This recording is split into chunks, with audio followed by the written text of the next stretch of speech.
Jai Radha Madhava Jai Kunja Bihari.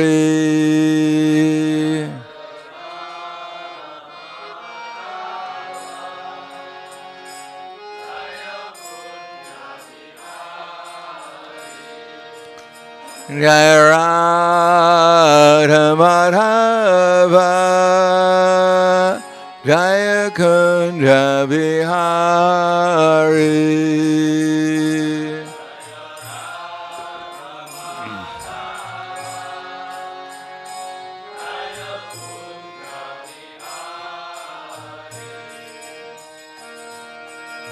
Gopidana Balaba Grivadari Jaya Grivadari.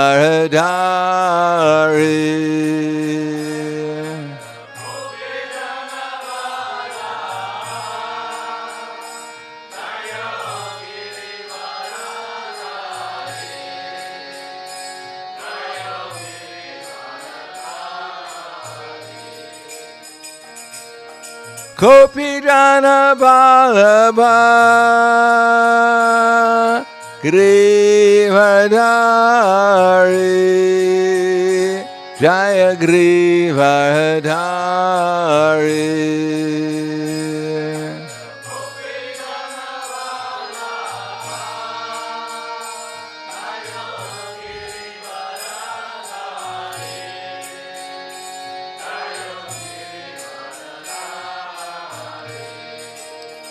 Yasodanandana Raja Dhanaranjana Jaya Raja Dhanaranjana.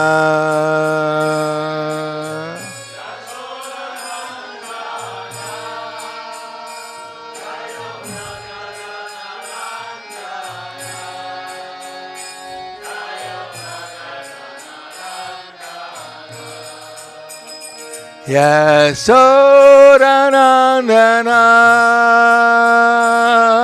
Raja Dhanaranjana Jaya Raja Dhanaranjana.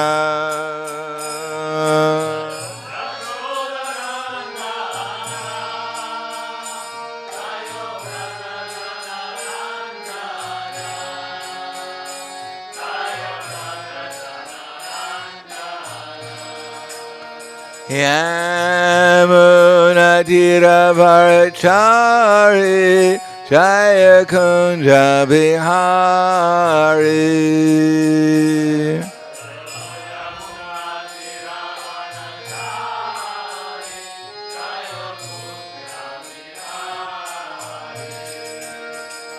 Yamuna Tiravarachari Jaya Kunja Bihari.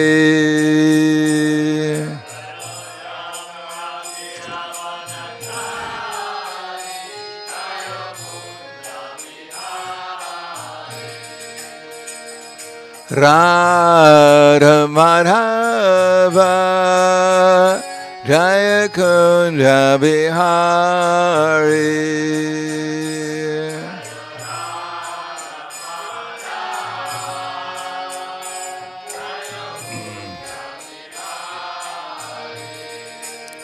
Jaya Radha Madhava Jaya Kunja Bihari.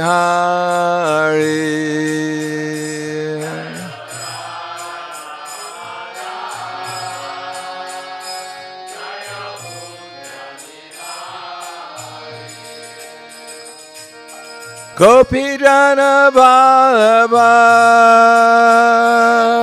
Grivadari Jaya Grivadari.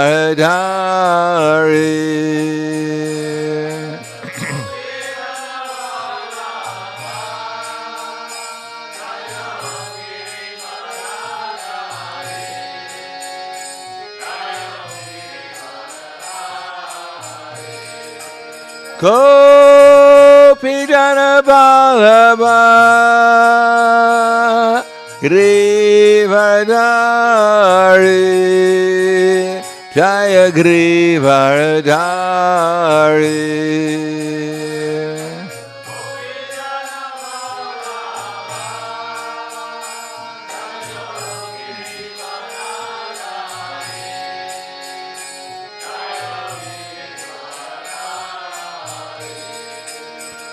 Gopijana Vallabha Grivardhari Jaya Grivardhari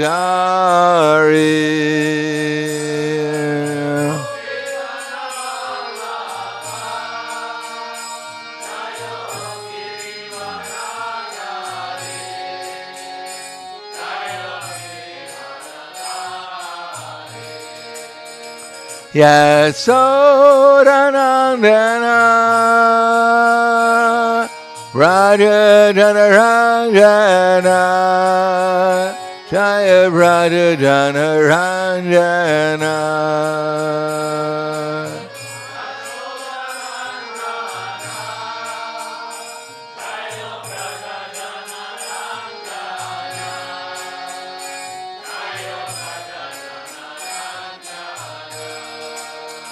Yasodanandana Raja Janaranjana Jaya Raja Janaranjana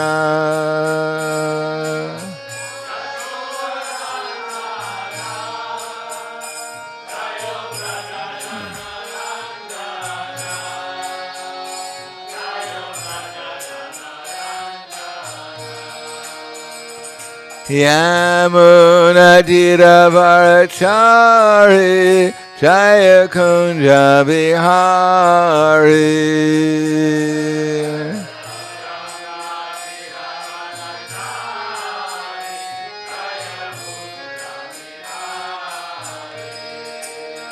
Yamunatiravarachari Jaya Kunja Bihari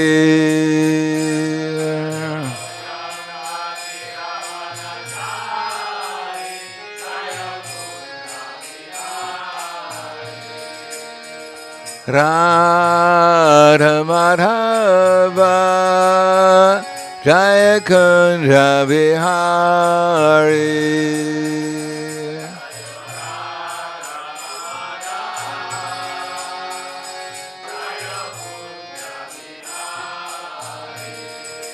Jaya Radha Madhava Jaya Kunja Bihari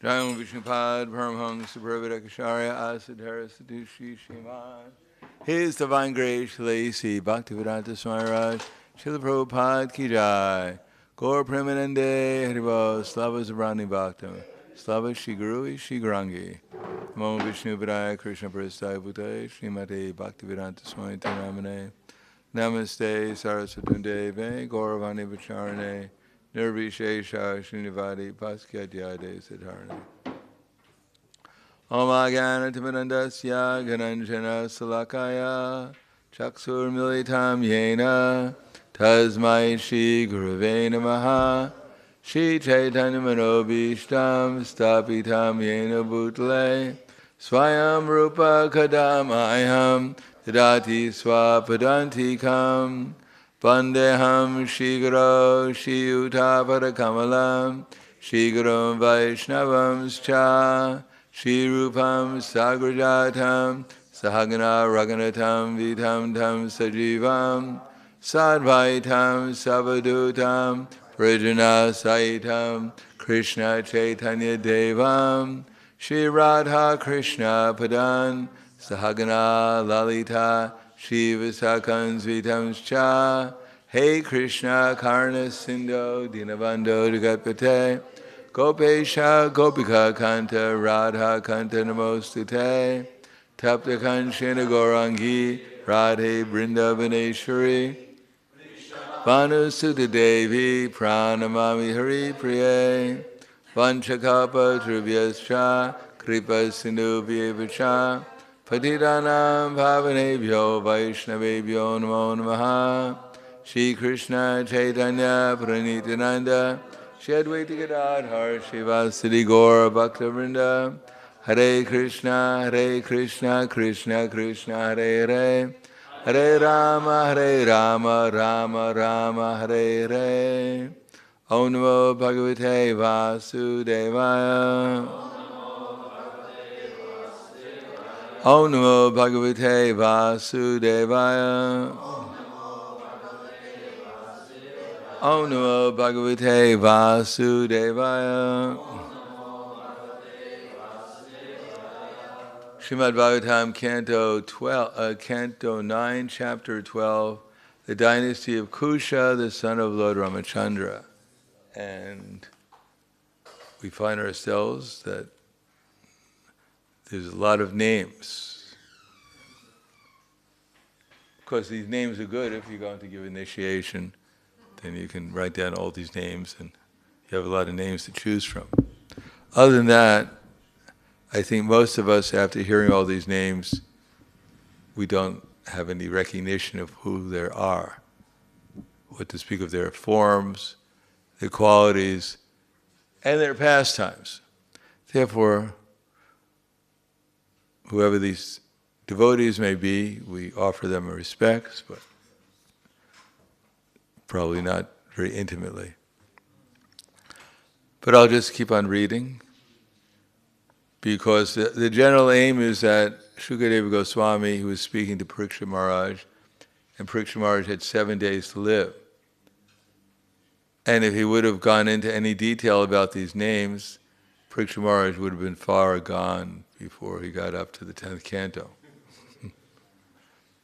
Therefore, since he had to go from Treta Yuga, when Lord Ramachandra was existing, all the way to Dwapara Yuga, which is approximately 1,600,000 or 700,000 years, Shukadeva Goswami had to take a few shortcuts.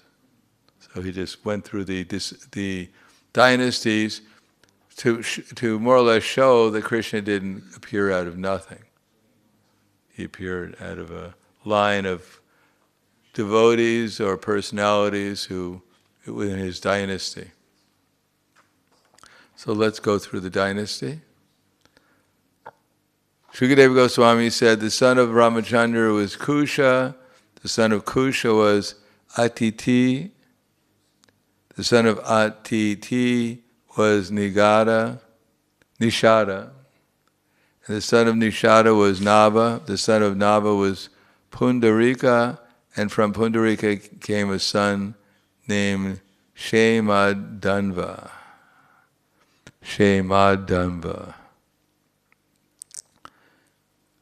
The son of Shemadhanva was Devanika. The son of Devanika's son was Antiha. I don't know of any devotees named these. Know any devotee named Aniha or Devanika? And how if you get a few thousand disciples, this may come in handy. And the son was Pariyatra, and Pariyatra's son was Balastala. The son of Balastala was Rajanava, who is said to have been born from the effulgence of the sun god. We'd like to see a picture of him. Must be pretty effulgent. The son of Rajanava was Sagana, and his son was Vidriti. The son of Vidriti was Haranyanava, who became the disciple of Jaimini and a great acharya of mystic yoga. It is from Haranyanava that the great saint Yajnavalkya learned the highly elevated system of mystic yoga known as Adhyatma Yoga, which can loosen the knots of material attachment in the heart. The son of Hiranyanabha was Pushpa. The son of Pushpa was Dhruva Sandhi. The son of Dhruva Sandhi was Sudarshana, whose son was Agnivarna. The son of Agnivarna was named Shrigra, and his son was Maru. Text 6. We'll read something, at least we have some purport here. Text 6. Sos avaste yoga siddha kalapa gramam astitaha kalir ante suravamsam nashtam bhava ita punaha. So savaste yoga siddha kalapa gramam astitaha kalir ante suravamsam nashtam bhava ita punaha.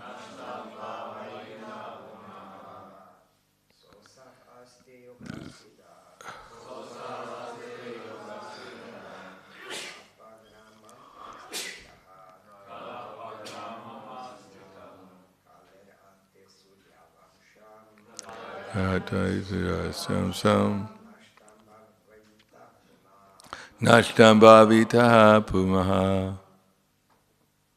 Ladies.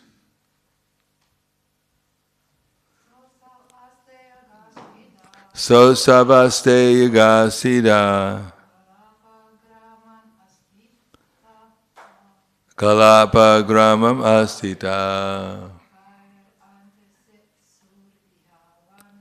kaler ante suravangsam nashtam bhavitaha punaha. Sa he asao, the personality known as Maru. Aste, still existing. Yoga siddha, perfection in the power of mystic yoga. Kalapa gramam, the place known as Kalapa gramam. Astita, he is still living there. Kale, in this Kali Yuga. Ante, at the end. Surya Vangsam, the descendants of the sun god. Nashtam, after being lost. Bhavaita, Maru will begin by begetting a son. Punaha, again. Having achieved perfection in the power of mystic yoga, Maru still lives in a place known as Kalapa Grama. At the end of Kali Yuga, he will revive the lost Surya dynasty by begetting a son. Well, that's pretty good. He's going to have a son when he's 432,000 years old.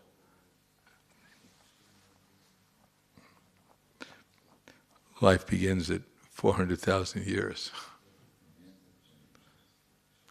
Purport. At least 5,000 years ago, Srila Sukadeva Goswami ascertained the existence of Maru in the Kalapa Grama, and it said that Maru, having achieved a yoga siddha body, would continue to exist until the end of Kali Yuga, which is calculated to continue for 432,000 years. Such is the perfection of mystic yoga, mystic power. By controlling the breath, the perfect yogi can continue his life for as long as he likes. Sometimes we hear from the Vedic literature that some personalities from the Vedic age such as Vyasadeva and Ashvatthama, are still living. Here we understand that Maru is also still living. We are sometimes surprised that a mortal body can live for such a long time. The explanation of this longevity is given here by the word yoga siddha. If one becomes perfect in the practice of yoga, he can live as long as he likes. The demonstration of some trifling yoga siddha does not constitute perfection. Here is a factual example of perfection. A yoga siddha can live as long as he likes. Namo Vishnu Padaya Krishna Prasthaya Bhutaya Srimate Bhakti-vedanta Swami Tanamane Namaste Saraswatam Deve Gauravani Pacharane Nirvishesha Srinivadi Paskyatyade Satarane Nigama Kalpatra Galitam Palam Sukhamukam Drava Samyutam Pibata Bhagavatam Amalam Mahur Mahu Bhava Bhavikaha.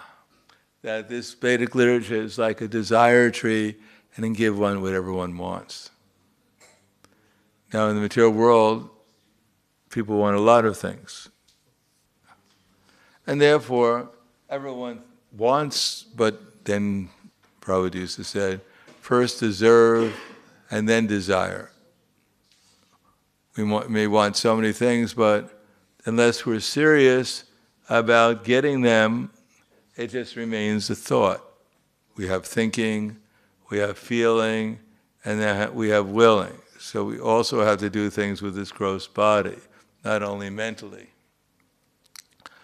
On the other hand, the activities that we have with our gross body should correspond to our desire in order to fulfill that desire.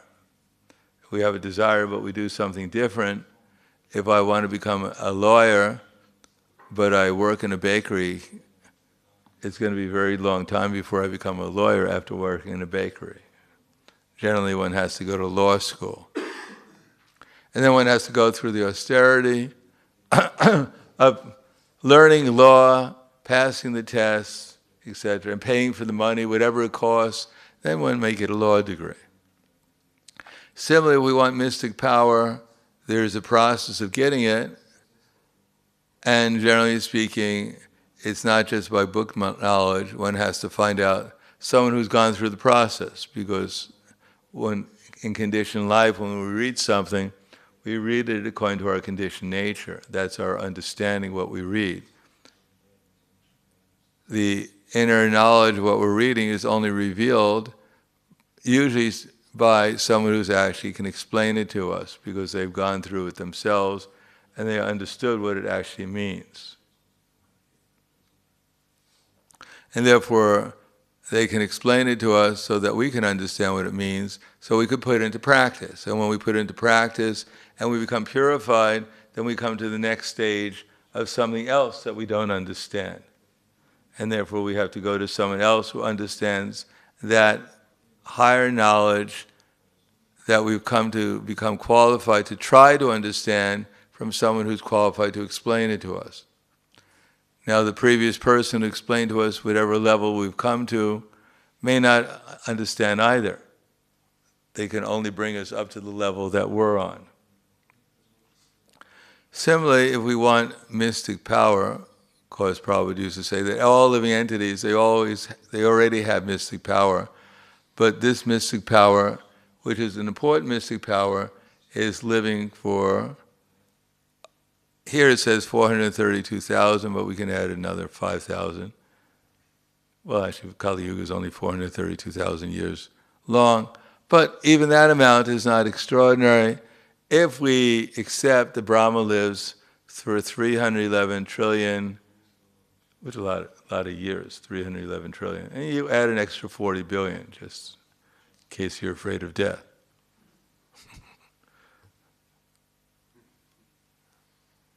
So that power, that ability to stay in a body means that one has to qualify oneself by focusing the mind, because after all, it's our desires that determine what our situation is. And then our desires, thinking, have three levels: thinking, feeling, willing. So if we let our desires come to the level of feeling, either for good or bad, then we just wind up willing. And that by that willing, that will lead to more thinking. For instance, if we come to the temple and see the pictures of the deities or the deities here, then we'll probably think about Krishna.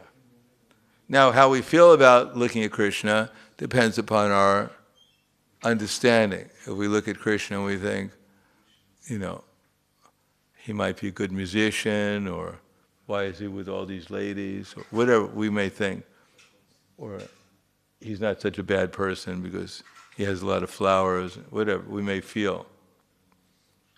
So we develop a certain attitude. And then, of course, if we actually feel something for Krishna, we feel something positive, and someone says, chant Hare Krishna, or they say, well, would you like to come to the kitchen and wash some dishes? We might be inclined to do something. And by doing something, then we show that we're actually taking it seriously. And then our thoughts may be, when we're washing the dishes, we may remember the pictures of Krishna or whatever. And we become Krishna conscious, and then we feel a little bit more deeply, and then we become a little bit more willing, hopefully, to perform devotional service. And that way, gradually, the idea is to focus the mind upon Krishna, thinking, and give one's love to Krishna by feeling and willing. That's called Krishna consciousness.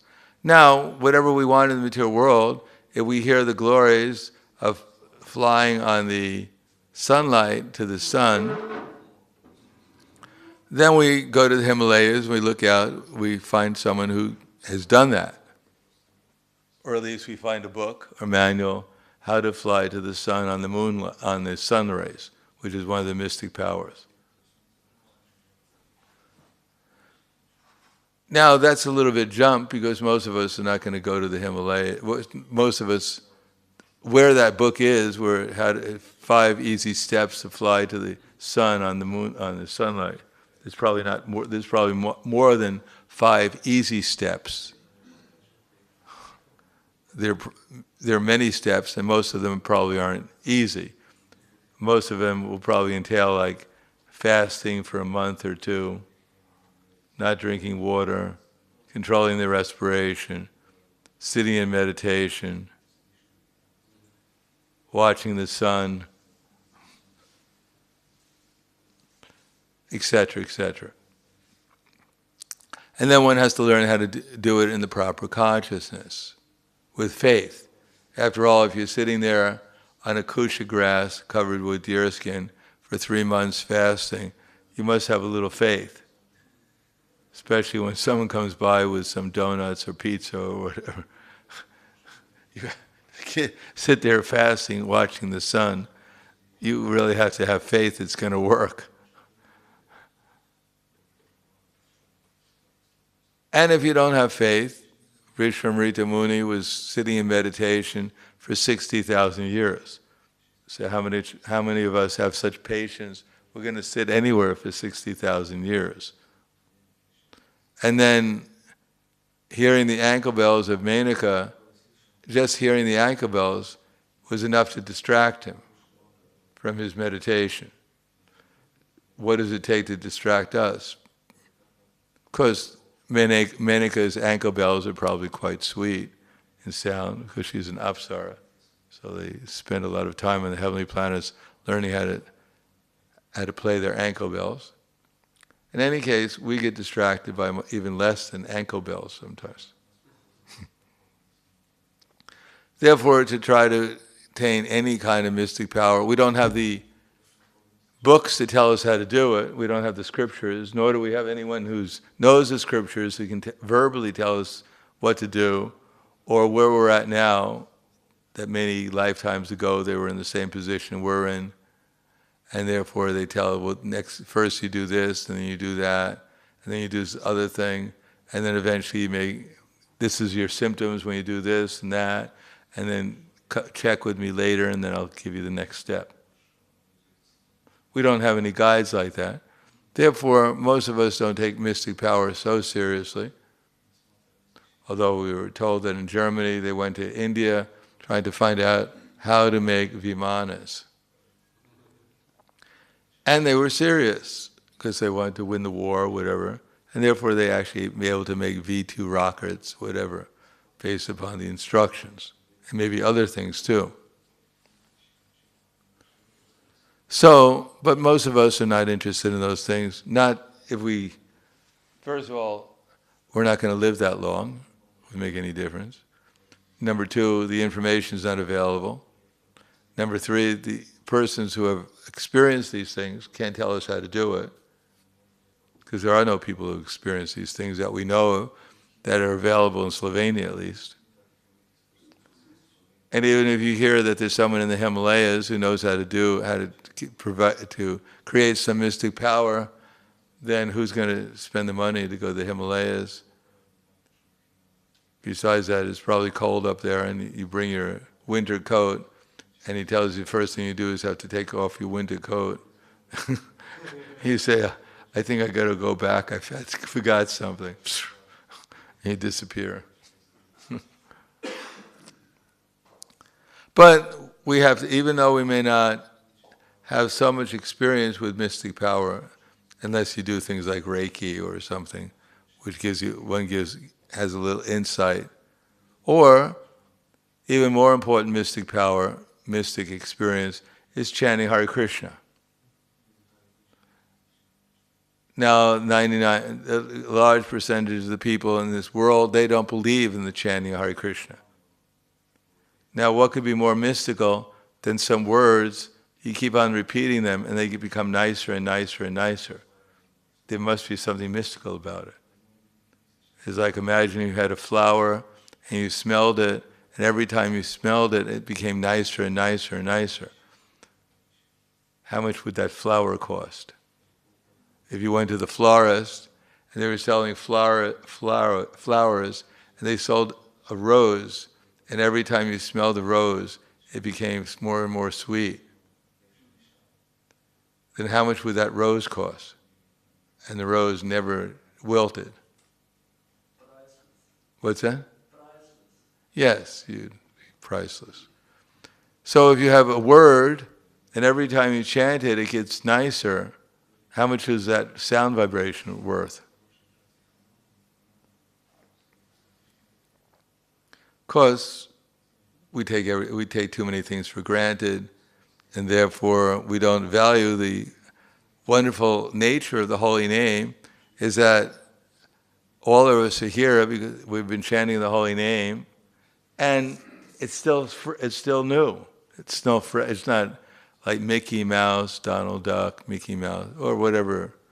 In English they have Mary Had a Little Lamb, or even if you find some other name like the Beatles, sometimes, or the Rolling Stones. Maybe that's.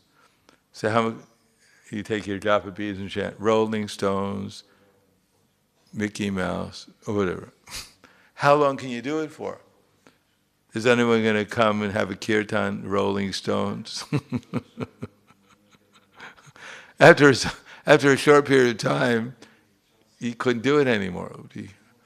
But it must be mystical that we're chanting Hare Krishna, as people say, there must be brainwashed. Prabhupada said, yes, it's very amazing. Anyone could be brainwashed because people nowadays don't have any brain to wash. Their brains, Prabhupada said, are made out of cow dung.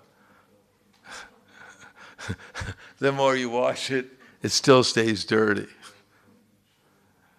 But even we say our brains are being brainwashed. Well, that's good, Prabhupada. What's wrong? If your brain is dirty, it should be washed. What's wrong with brainwashing?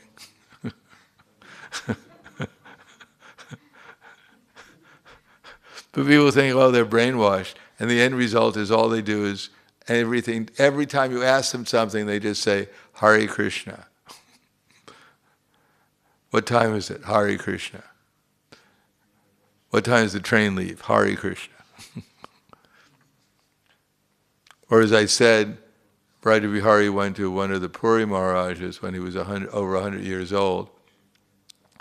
And Brother Vihari Prabhu said to the Puri Maharaj, he said, Puri Maharaj. And Puri Maharaj said, "Who are you?" He said, "I'm Brajavihari." And Puri Maharaj said, "I'm sorry." He said, "I'm over 100 years old. I forgot everything. All I remember is Hare Krishna. All I remember is Krishna. That's all I can remember." So that's perfection. You're doing quite well. Forget everything else except for Krishna. So that mystic power, that's what we're trying to derive. There's mystic power of living for 432,000 years. Still one will be in anxiety. Every time there's a birthday, I still only have 431,000 years left. Time went really quick. Maybe I should do some more exercise. No, even 432,000 years compared to eternity is absolutely nothing. Even 311 trillion, 40 billion years is nothing compared to eternity. Or as Kangsa's friends said, Brahma, he's in anxiety that he's going to die, so he's always sitting in the forest meditating. Because now Brahma, he's 50 years old, which means 150 trillion years of his life has already passed. So he realizes how quick time goes. Therefore, the mystic power of becoming Krishna conscious, living forever, is quite a more important mystic power. And even if we become Krishna conscious, then we automatically, all the other mystic powers are there, because all mystic powers come from Krishna. It's not that the soul ever develops mystic power outside of Krishna, because the soul, when it becomes Krishna conscious, then he's always with Krishna. And we're also always with Krishna. Everything we have is depending upon Krishna. We don't exist outside of Krishna. So even in conditioned life, whatever we have is all dependent upon Krishna. And then even when we become liberated, then, of course, when we're liberated, we completely attach to Krishna, and everything we desire is to please Krishna, and therefore Krishna is willing to give us anything, including all mystic power. In the 11th canto, it says that all mystic powers are derived from focusing the mind upon Krishna. So one is actually Krishna conscious, then he gets all mystic power. I was reading the Conversations book, interviews with Prabhupada's disciples and devotees. And Prabhupada said in one place, he said, I was thinking about how the yogis ride sunlight to the sun planet. And I was thinking of doing that, just to see how it works. He didn't say anything more than that. I remember one time we went to greet Prabhupada at the airport, and when Prabhupada came for an interview, that they asked Prabhupada how he came. So Prabhupada said there's 3 ways of coming. One is you can, by mystic power. The other is he said you can get a whole lot of pigeons together, strap them together, and you can ride on a pigeon cart. And he said the third way is by yantra, by these machines. So they asked Prabhupada, how did you come here today? He said, well, I came by yantra, by machine. He said, just to be one with you.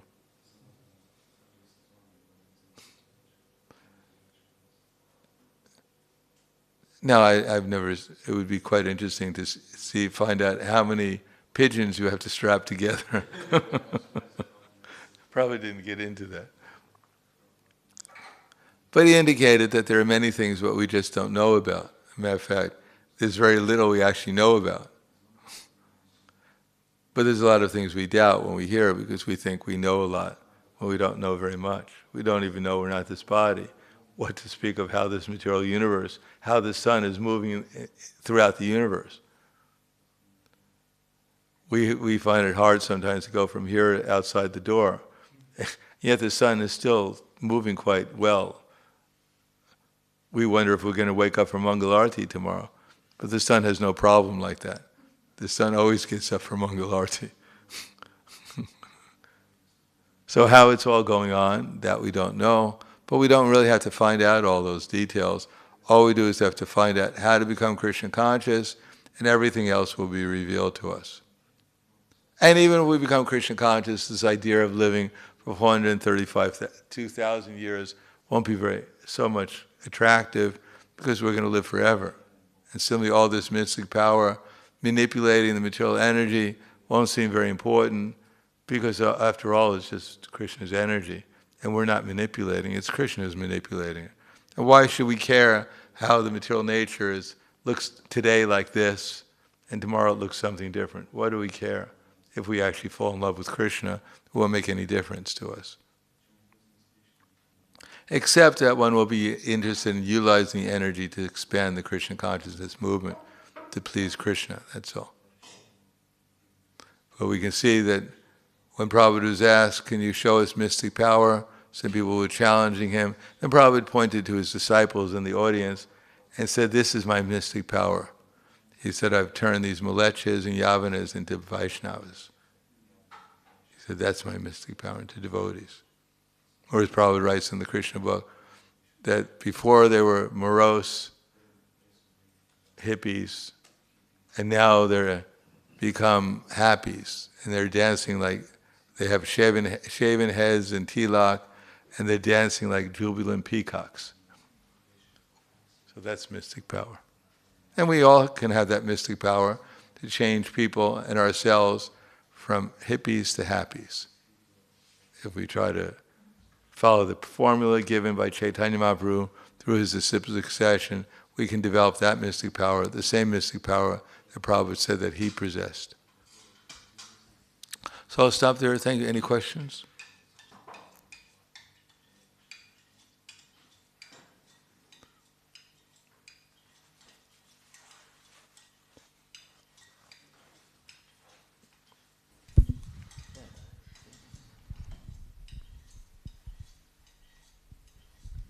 You mentioned that we can go to the sun, but what would be the purpose of going to the sun?